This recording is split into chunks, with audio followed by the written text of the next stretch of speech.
ride or die. Cold, these brothers my guys, know that they fly. Know that they fly, know that they ride or die.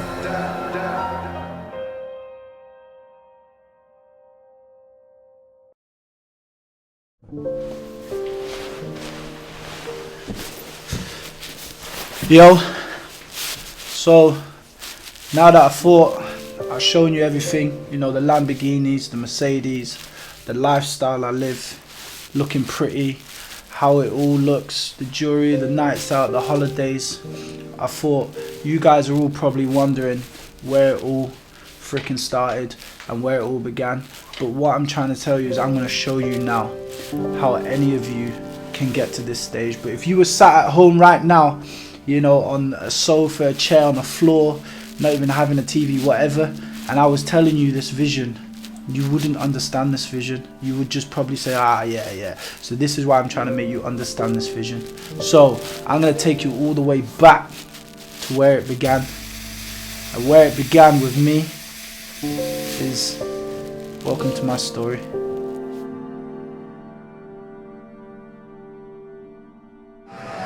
Looking over the balcony some days, just thinking, fuck this life, let's just be done with it. And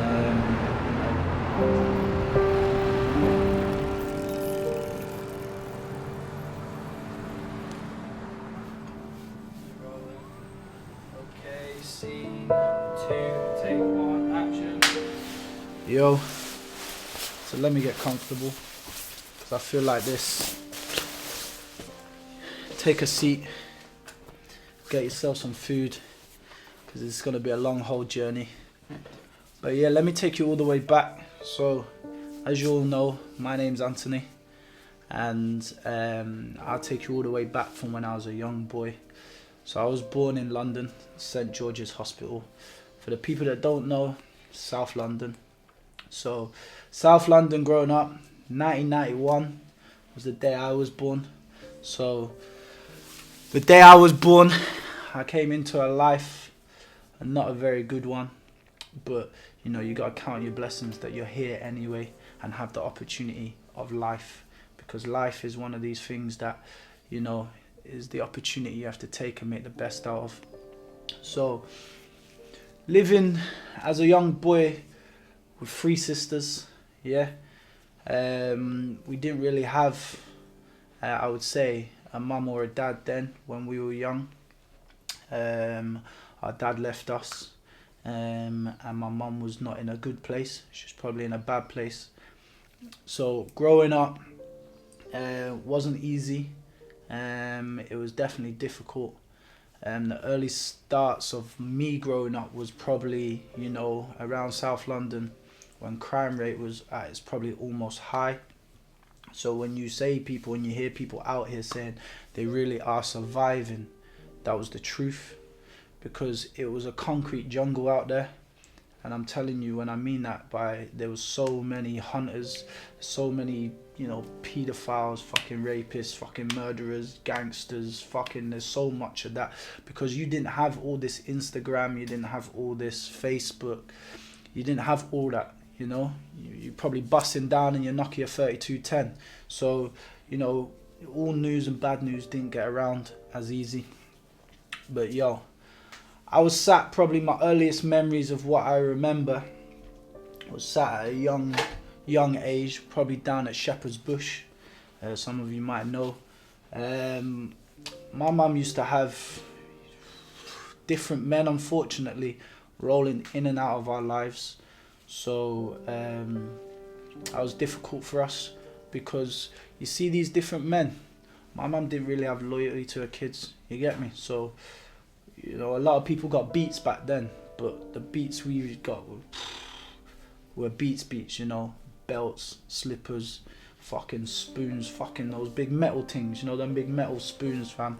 I mean, they were dashing shit off our heads, fucking, it was a bit of a madness. These are the lives that we were living back then. And obviously, as a young boy, you don't really realise what's going on in your life. You just like, let me explain it properly. It's like a dog. You know, if a dog does wrong, or it's not even so much wrong, but like a guy don't know how to look after a dog and they beat the dog. but they can go back to that same dog and give it a cuddle and that dog will still love you. That's like us young kids, man. You know, you can get beat by the people that you look up to and you love, but no matter what, you will still always love them. So that's sort of a difficult period in our lives that we were facing. And this is obviously me telling you all the ins and outs, proper ins and outs of where I come from. So I'm probably growing up a little bit now. We're moving around, you know, sort of Mitcham, Croydon, Brixton, Peckham, all these areas of London. Right, so we've just rolled through Peckham, and do you want to just tell us about your earliest sort of thoughts and what you can remember from in Peckham? So Peckham was a madness. Obviously, if anyone knew what Peckham was like back in the day, it was a fucking madness. Obviously, you had the Peckham boys. You obviously had all the madness with the gang business. So growing up there was true survival. Don't get caught slipping in a different postcode around them ends. You know what I'm saying? So it was really survival back then. Turn left. And it seems like it's, you know, it's come a long way since we all was around there. So I rate that, I respect that. But like I say, this is the fucking real life, and this is why we're taking you back, so you understand the life of living in London. When we were growing up, it was no joke. That's all I'm saying. We're just moving. We're just, you know, moving this place, next man this, the next man that, and all that kind of shit. I don't know what my mum was really doing at the time, you know, maybe on drugs, alcohol, not really looking out for her kids. So it's just me and my sisters, the strong four. It's the four of us. We were always, you know, really strong and fucking out there. But growing up, we probably were in Mitcham at this time. Some people might remember the place. It was Glebe Court. I was on the 5th floor in Glebe Court. There might be people watching this now that probably remembers my face. But growing up down in Mitcham was difficult, you know. It was, you had another man coming in and out of our lives. We're living on a 5th floor estate. You're looking over the balcony some days just thinking, fucking no, fuck this life, let's just be done with it. And you know, and that's the same for all of us. But at this time now, we're moving to Mitcham. People are coming more aware of what the fuck's going on.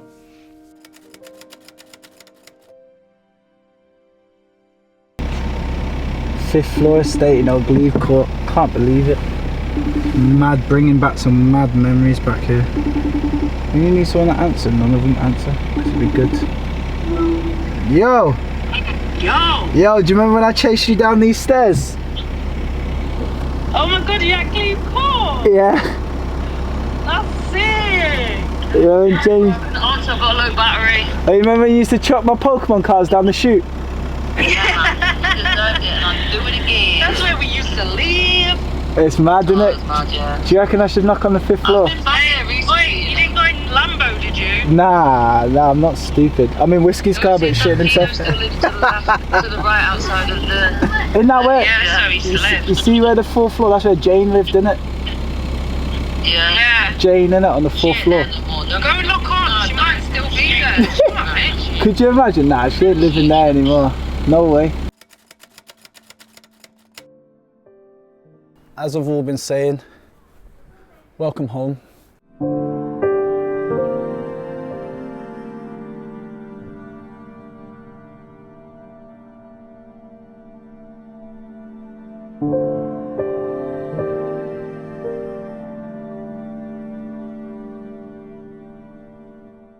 Basically what I'm saying to myself, because this is where I grew up, right behind me on the 5th floor, right up there.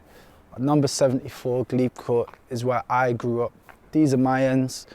Growing up as a child, I think through the clip you'll see the little things up there. That's what I used to jump down off to the floor, play ball games with pals down here, bike riding on the front, which we'll show you, everything. But this back then, just think of this place 20 years ago, you know. This actually looks alright-ish now, you know what I'm saying? The ends look good. So what I'm saying is 20 years ago it just went like that. So boom, let me take you for the journey, come on.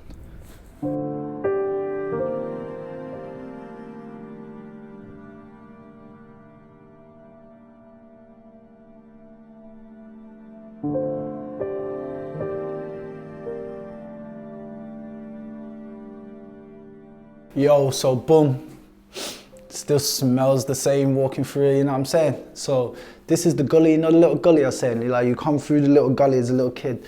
This looks so much bigger when you're 7 years old, 8 years old, you know what I'm saying? And then you go in the lift all the way up to the 5th floor for where you live. But this is where man them were just rolling, doing behind, you know what I'm saying? Doing BMXing, fucking pulling wheelies around the block. You know, getting chases up and down this block. You don't even bust the lift, you go to the stairs and you're busting all the way up the stairs, up and down these stairs. But you know what I'm saying, this is where everyone used to be. It was crazy.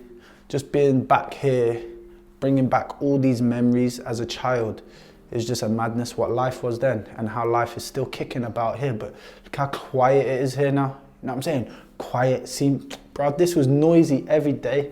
Everyone was out, kids playing everywhere. Do you know what I'm saying? The world's changed so much.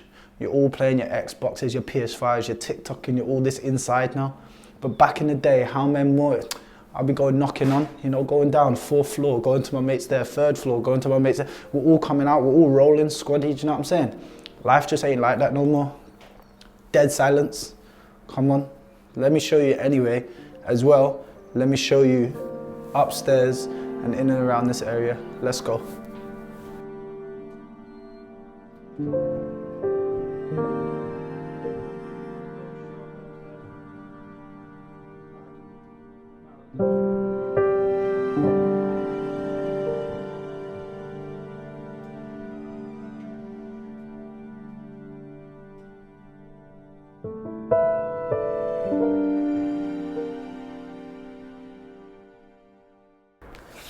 So here we are.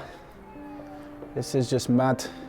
So as a kid, this was my view every day. You know what I'm saying? Just looking off this 5th floor balcony at life every day. Just watching people come and go, kids come and go, shootings, stabbings, fucking everything every day. But it was the norm, man. It was home. You felt safe. These fucking 6 floors made you feel safe. There was a community of people. Do you know what I mean? And all your friends are on your block, all your family, well, some of your family, you know what I'm saying? This is my house right here. You get me? Number 74. Whew. Yeah, it's a madness. But just take it in. London City. Fucking hell. So this is what I'm trying to say to people. Look at the surroundings. There might be a person now watching this from your 5th floor estate, 2nd floor, wherever. You could be here right now, but now look, go forward to see where I am now. So don't ever let no man out there tell you that this isn't a good place or you can't get out of this place and your dreams can't come from a place like this. Anyone's dreams can come from here. This is the real shit. And this is why I'm trying to tell you, this is a real person telling you a real story and telling you that no matter what, you can get out of here and you can make it into better places. But never forget where you come from though, because this is what humbles you and this is what keeps you down to the ground with everyone that's here as well. This is the whole thing about me giving back. I want to give back to the estate. I want to give back to my people and I want to give back to people, charities, everything. Help all these young minds, old minds, whatever minds. Just want to inspire you. And that's what we're here to do, man. Come on, let's go. You know what it is. Quarter mile lifestyle. Peace and love, baby. Now we got social services investigating my mum, obviously about the child abuse that she's given me, and I mean I'm telling you a light version because I don't want to go too much into the detail because that'd be difficult for me, you know, real difficult. But some of you might say it was beatings, some of you might say it was child abuse, etc. But for social services to get involved back then, it had to be bad. Do you know what I'm saying? It had to be real bad. So, yeah. So, at this time, 1995, my mum's being investigated by social services. I'm too young, you know. I'm like 4 or 5 years old, you get me? Like, I'm just young, proper young. So, I believe, obviously, whatever happened, I'm actually going to be going down to Merton Services, to the FOI, which is Freedom of Information. And they've got stacks, files on me that I'm now gonna get to read, you know, from the beginning of my life. So basically, they've took me now off my mum. So my mum weren't capable of looking after me, and she probably wasn't capable of looking after the 3 other girls as well, but they've took me because I'm the main cause of concern. So they've took me now, and I've gone to some next man's house. Like, I don't even know these people, what we call foster cares now.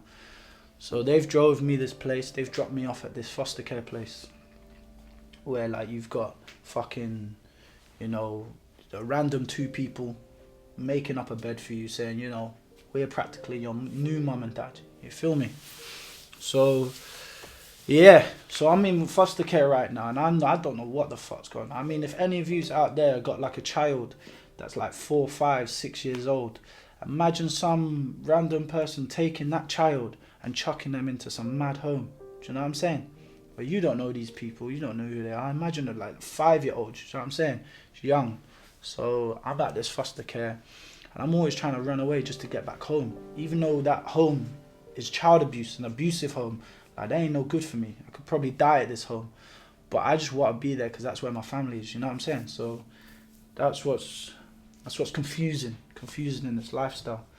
So I've lived in foster care for a while, and then I get to do these little visits maybe back to see my sisters and see what's going on. And then it started to get even worse, you know. I'm going back to do visits at this back home to my parents and that, and you know, the shit that's going down in there is just a madness. So, you know, my mum's obviously like giving us food and that, and if we didn't like the food, fam, that stayed on the table till the next morning, and you were eating that food that you didn't eat the night before for breakfast. Do you know what I'm saying? So it was a bit of a madness. But yeah, so I'm in this foster care. The social service are taking my mum to court, and they're trying to ship me off. To this place, man. This mad place in Devon, which I'll get onto. But they're trying to obviously win some case to send me to some mad lockup school, far away, 300-400 miles away from my family, you know. So I'm pretty stuck. I'm powerless. These kids are powerless. But what I'm trying to show you guys is that this dark story, or this dark place that I'm going to take you through, you already know the vision at the end. You're already seeing where it's going. Do you know what I'm saying?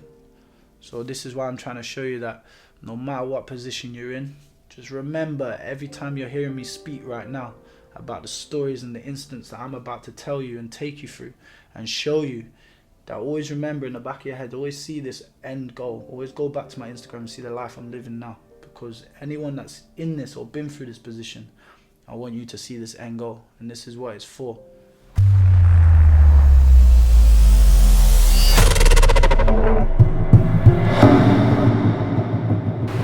Here's my phone so I can do the line. Because the straights when I got here, they were more like beatings than the straights. I never hit any of the children. Yeah, I looked at it, like I say, I believe that if you listen to them... Did you hear of it though? I saw it.